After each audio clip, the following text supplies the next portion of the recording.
नमस्ते बच्चों, home learning के इस प्रसारण माध्यम में आप सभी का स्वागत है। बच्चों, हमने पिछले सप्ताह आपकी हिंदी की इकाई में इकाई 2 का अध्ययन किया था, जिसका नाम था कच्छ की सैर।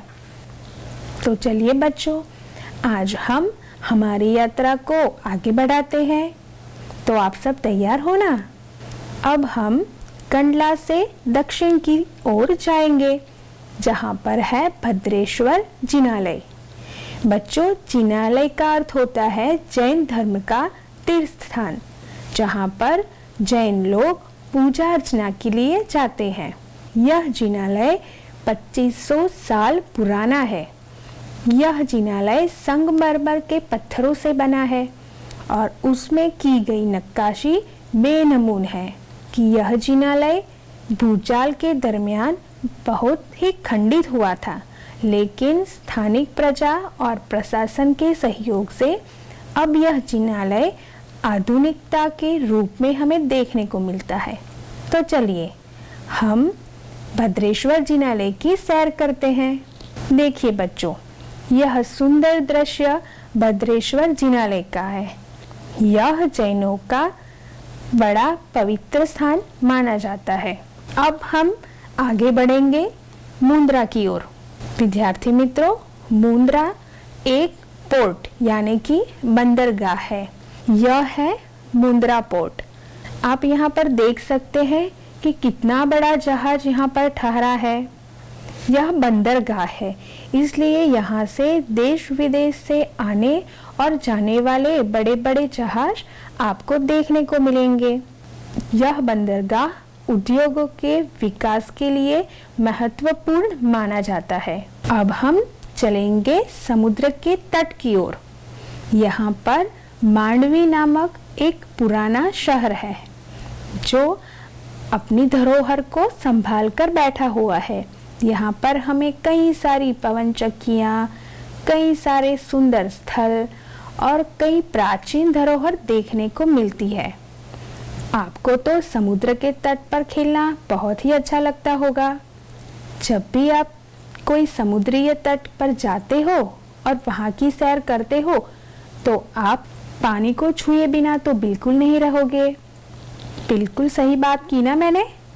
हाँ, कि बच्चों को तो पानी से खेलना बहुत ही अच्छा लगता है। समुद्र की लहरें हमें भावुक कर देती है और हम तुरंत ही उसकी ओर खींचे चले जाते हैं। तो आइए हम चलते हैं मांडवी की ओर। देखिए बच्चों, यह है एक रमणीय स्थल की जो है मांडवी।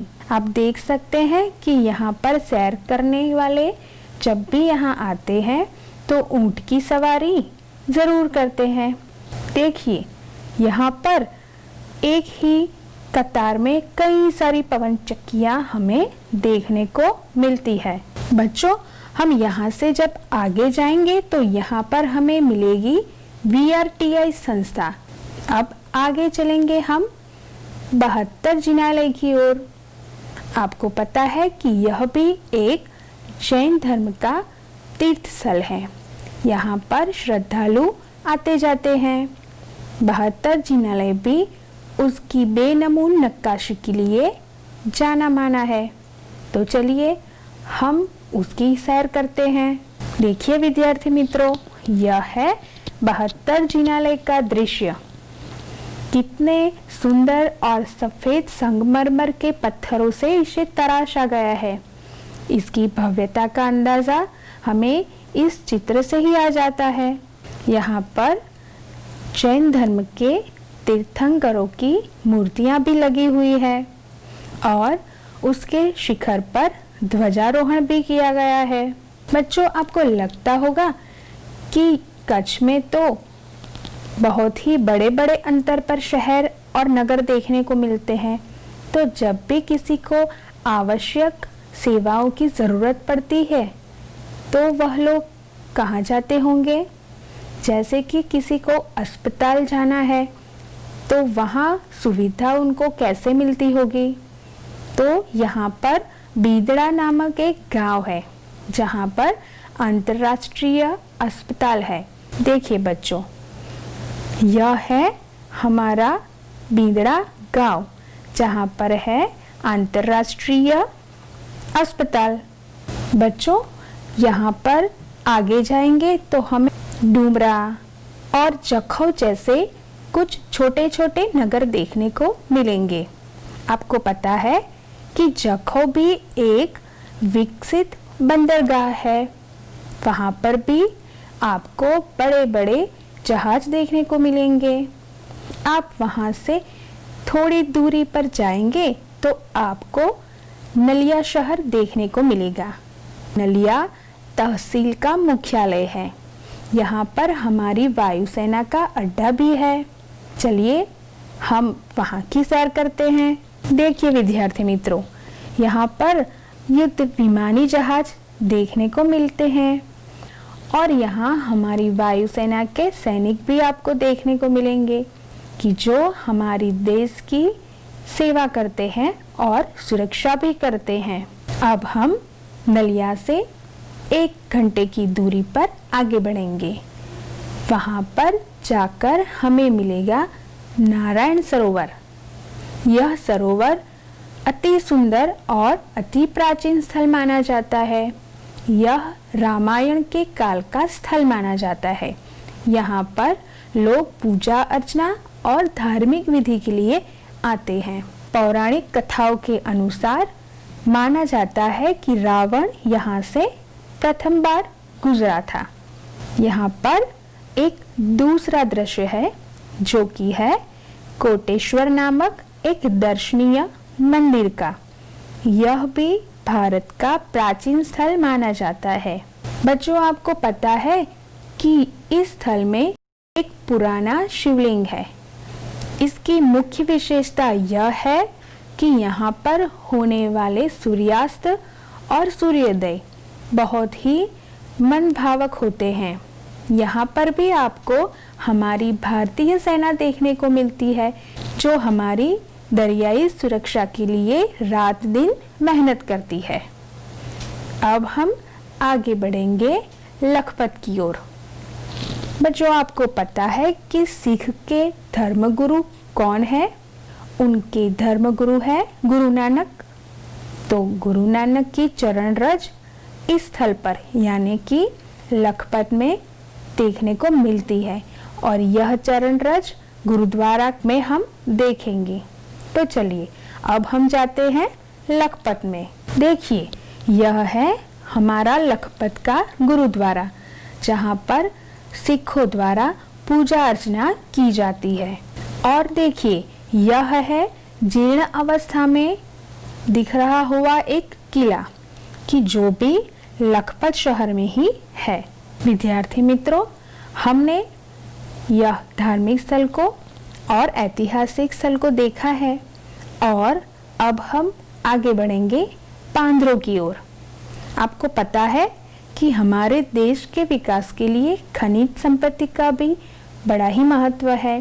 तो पांद्रों एक बड़ा ही खनिज संपत्ति का केंद्र है। जब भी उद्योगों के कार्य के लिए कोयला आवश्यक होता है तो हमें ज़्यादातर पांद्रों की खानों में से मिलता है। तो यह खनिज संपत्ति के लिए श्रेष्ठ स्थल है। यहाँ पर विद्युत मथक भी है। जब हम सैर करने के लिए जाएंगे तो इस आधुनिक और वैज्ञानिक स्थल को जरूर देखेंगे। अब हम कुछ धार्मिक स्थल की मुलाकात भी करेंगे। तो इससे पहले हम पांद्रों से गुजरेंगे। कोयला यह एक खनिज है जो हमारे उद्योग यानी कि फैक्ट्री उसके लिए काम आता है। हमने कच्छ में कई सारे ऐतिहासिक स्थलों की मुलाकात कर ली। अब हम चलेंगे कुछ धार्मिक स्थलों की ओर। बच्चों को तो सैर में धार्मिक स्थलों में भी जाना बहुत पसंद होता है और आज हमने लखपत की सैर कर ली। अब हम जाएंगे एक दूसरे स्थल पर जिसका नाम है हाजीपीर। आपको पता है कि हाजीपीर मुसलमान लोगों का पवित्र यात्रा धाम माना जाता है। यहाँ पर उनके पीर की मज़ार है। विद्यार्थी मित्रों, मज़ार का अर्थ होता है दरगाह। यहाँ पर कई साल पुरानी एक दरगाह है जहाँ पर मुसलमान यात्रालु आते हैं और वहाँ पर अपनी अर्चना करते हैं। देखिए विद्यार्थी मित्रों, यह है हाजी पीर, जहाँ पर देश विदेश से लोग आते हैं क्योंकि यह मुसलमान धर्म के यात्रालुओं का पवित्र स्थान माना जाता है। यह भी काफ़ी साल पुराना है। अब हम हमारी सैर को आगे बढ़ाएंगे माता के मढ़ की ओर। हाजी पीर से थोड़े अंतर में जब हम आगे बढ़ते हैं तो हमें हिंदुओं का एक यात्रा धाम देखने को मिलता है। वह भी धार्मिक और प्राचीन स्थल है। माता का मढ़ नवरात्रि के दरमियान देखने लायक बनता है क्योंकि उस समय कई पदयात्रियों का मेला लग जाता है और वहाँ भी प्रार्थना और अर्चना करते हैं। तो अब हम हमारी यात्रा को आगे बढ़ाएंगे। क्या बच्चों, आपको थकान तो नहीं लगी ना? अरे वाह, तो चलिए अब हम आगे बढ़ते हैं। हम यहाँ से जब आगे जाएंगे तो चक्ष, पुरेश्वर और वांढाई जैसे और कई दर्शनीय स्थल है, उसका भी हम भ्रमण करेंगे। और यहाँ से जब हम आगे जाएंगे तो आपके लिए एक सुंदर सा स्थल आपका इंतजार कर रहा होगा। आपको पता है वह कौन सा स्थल है?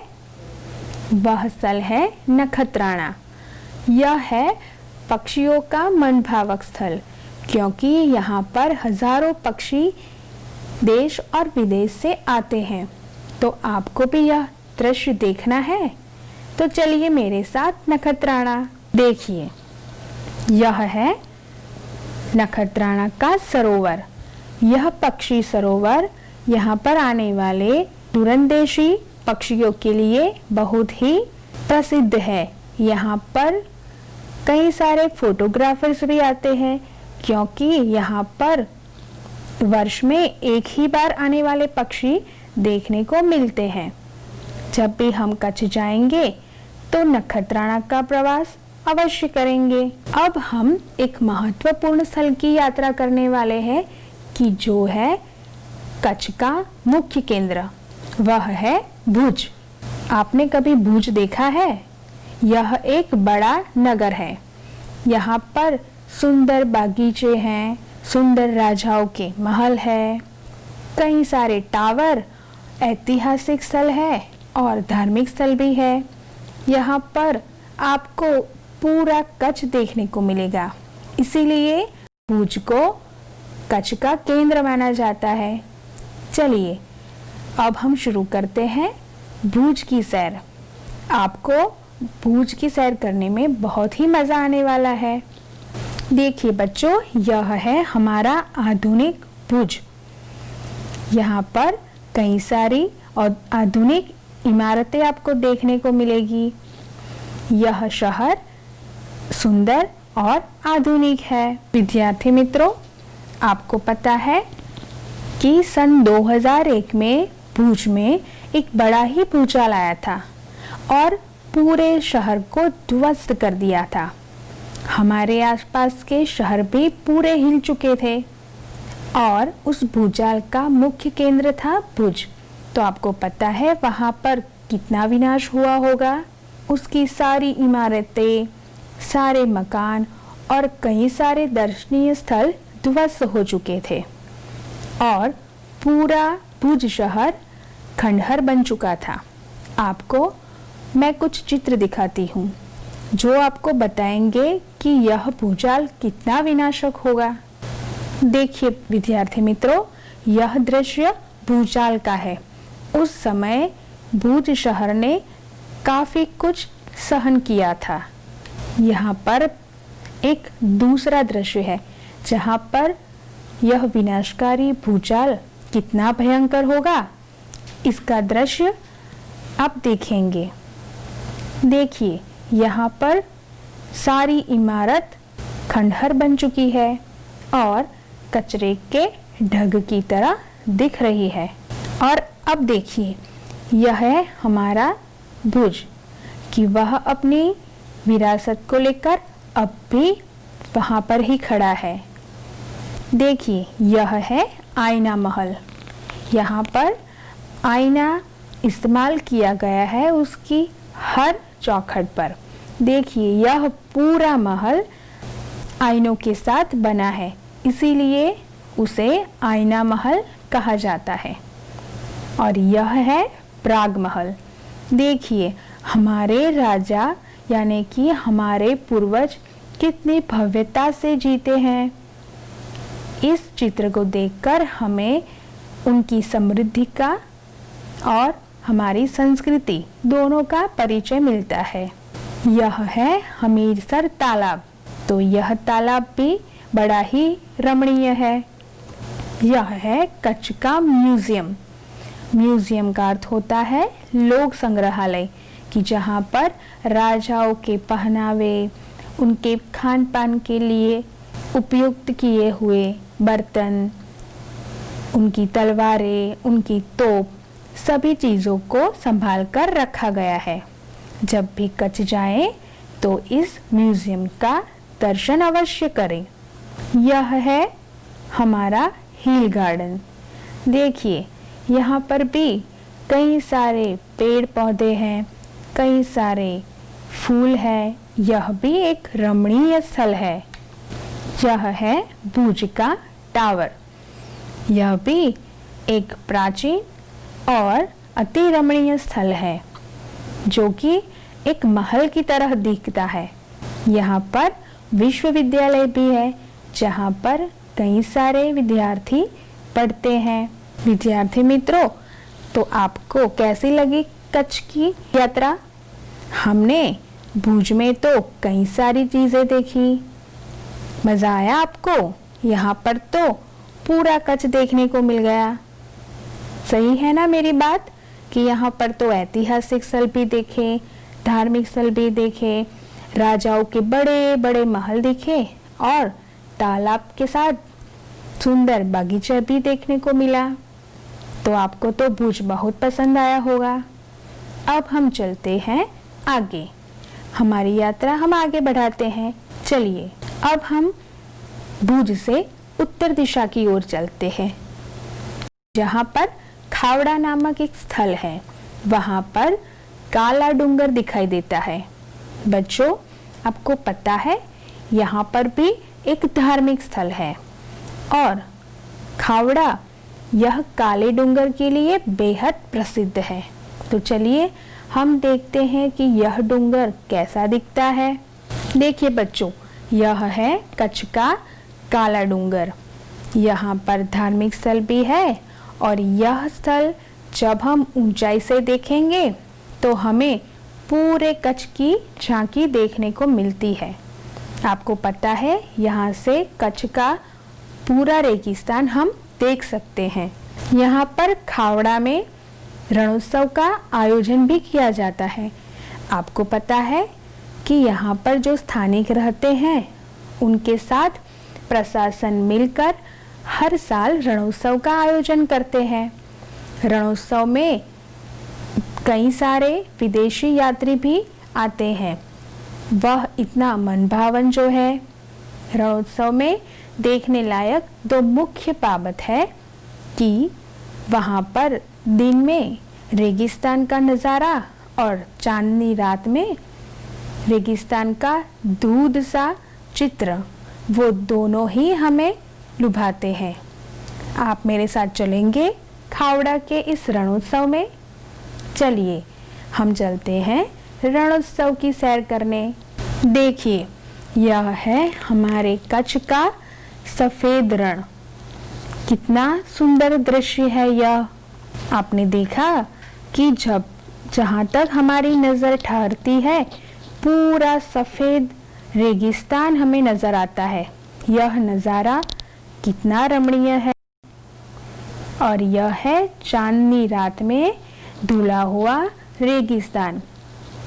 इसका प्राकृतिक नज़ारा भी अत्यंत दर्शनीय है। यहाँ पर स्थानिक लोगों के द्वारा रणोत्सव में यह नृत्य भी दिखाए जाते हैं। अब हम चलेंगे अंजार की ओर। अंजार में भी कई सारे धार्मिक स्थल हैं, जिसमें मुख्य है जेसल तोरल की समाधि। यहाँ पर भी श्रद्धालु हर साल आते हैं और दर्शन करते हैं। यहाँ पर हमें एक सृजन नाम की संस्था देखने को मिलती है। सृजन नाम की संस्था की जो कच्छ के लोगों की हस्तकला को प्रदर्शित करती है। तो चलिए हम अंजार के इस 2 महत्वपूर्ण स्थलों की मुलाकात करते हैं। देखिए विद्यार्थी मित्रों, यह है जेसल तोरल की समाधि। यह समाधि एक मंदिर में बनाई गई है कि जो प्राचीन मानी जाती है। श्रद्धालु यहाँ पर हर साल दर्शन करने के लिए आते हैं। और यह है हमारी सृजन संस्था। यह भी अंजार में स्थापित है। कच्छ के लोगों के द्वारा बनाए गए हस्तकला के नमूने यहाँ पर हमें देखने को मिलते हैं।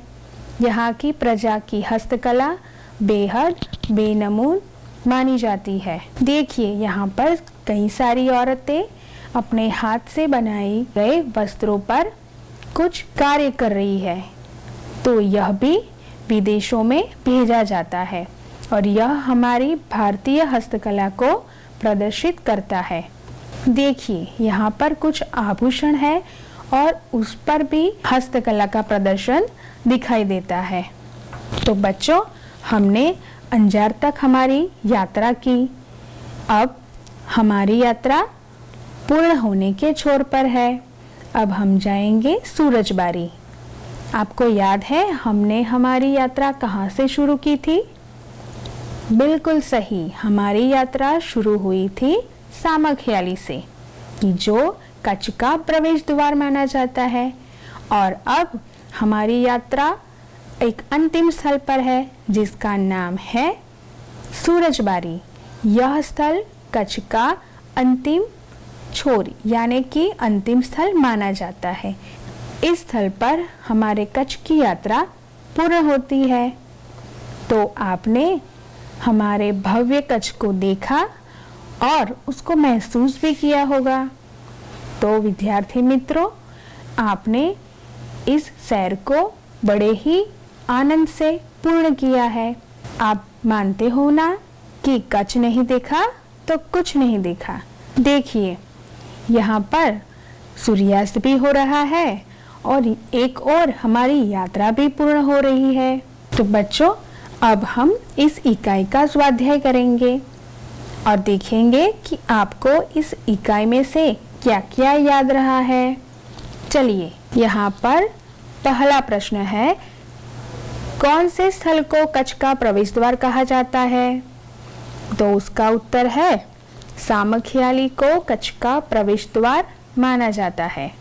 धौलावीरा की प्राचीन संस्कृति कितने पुरानी है? तो उसका उत्तर है धौलावीरा की प्राचीन संस्कृति 5000 साल पुरानी है। यहाँ है तीसरा प्रश्न, वायुसेना का अड्डा कच्छ में किस स्थल पर है? उसका उत्तर है वायुसेना का अड्डा कच्छ में नलिया स्थल पर है। यहाँ पर है चौथा प्रश्न, भुज के मुख्य आकर्षण कौन कौन से हैं? तो भुज के मुख्य आकर्षण है आईना महल, प्राग महल, हिल गार्डन, हमीरसर तालाब, विश्वविद्यालय और लोक संग्रहालय। यहाँ पर पांचवा सवाल है, हस्तकला को प्रोत्साहित करने के लिए कौन सी संस्था कार्यरत है? तो उसका उत्तर है हस्तकला को प्रोत्साहित करने के लिए सृजन संस्था कार्यरत है। बच्चों, अब हम आगे की प्रवृत्ति करेंगे। दिए गए शब्दों को शब्दकोश के क्रम में लिखिए। यहाँ पर हमें कुछ शब्द दिए गए हैं। हम पहले इन शब्द को पढ़ेंगे। यहाँ पर अभ्यास, विनय, संध्या, प्रगति, अभिवादन, महकना, संग्राम, शायर, हमदर्द और चिराग, यह शब्द दिए गए हैं। हमें इनको सही तरह से शब्दकोश के क्रम में लिखना है। तो यहाँ पर पहला शब्द है अभिवादन, दूसरा शब्द है अभ्यास। उसके बाद क्रम में होगा चिराग, प्रगति, महकना, विनय, संग्राम, संध्या, शायर और हमदर्द। यह है हमारे सही उत्तर। आप आपकी हिंदी की कॉपी में इसे सुंदर हस्ताक्षर में जरूर लिखिए। आगे स्वाध्याय में देखेंगे। यहाँ पर है दिए गए विशेषणों का वाक्य में प्रयोग कीजिए। देखिए यहाँ पर एक शब्द है दयावान, यह विशेषण है। तो हम इसका वाक्य कैसे बनाएंगे कि भगवान बुद्ध बड़े ही दयावान थे। मूल्यवान, हमने हमारी पाठ्य पुस्तक से कई मूल्यवान विचार देखे हैं। कृपालु, महावीर स्वामी बड़े ही कृपालु थे। थोड़ा सा, मुझे थोड़ा सा पानी चाहिए। अच्छा, मोहन अच्छा लड़का है। सुंदर, यह फूल कितना सुंदर है। प्रिय, महात्मा गांधी उनके शिक्षकों के प्रिय विद्यार्थी थे। तो यहाँ पर हम हमारे मन में कच्छ की कई सारी अविस्मरणीय यात्रा और यादें लेकर जाएंगे। तो क्या आपको मेरे साथ कच्छ की सैर करने का मजा आया? अरे वाह, आपको तो बहुत मजा आया। तो आप इस इकाई को ध्यान से पढ़िए और इस इकाई का अध्ययन कीजिए। और जब भी कच्छ जाए तो हमने जो जगह को देखा, जिन स्थलों का परिचय किया, आप भी वहां जाए और उनका दर्शन करें। और हमने इस इकाई का स्वाध्याय और अभ्यास दोनों कर लिया। यहाँ पर आपके सामने एक अनुवाद करने वाला भी प्रश्न है और दूसरा प्रश्न है कि अपूर्ण कहानी को आपको आगे बढ़ाना है। तो इन दोनों प्रश्नों के उत्तर आप अपने आप लिखेंगे और आपकी हिंदी की कॉपी में सुंदर अक्षरों से इसे लिखेंगे और अपने माता पिता को जरूर दिखाएंगे। तो आशा करती हूँ कि आपको कच्छ की सैर करने में आनंद आया होगा। धन्यवाद। देखते हैं आज का प्रश्न। जेसल तोरल की समाधि कच्छ में कहाँ पर है? पहला विकल्प है भुज, दूसरा विकल्प है अंजार, तीसरा विकल्प है मांडवी और चौथा विकल्प है लखपत। तो आप इस प्रश्न का उत्तर जरूर भेजिए। धन्यवाद।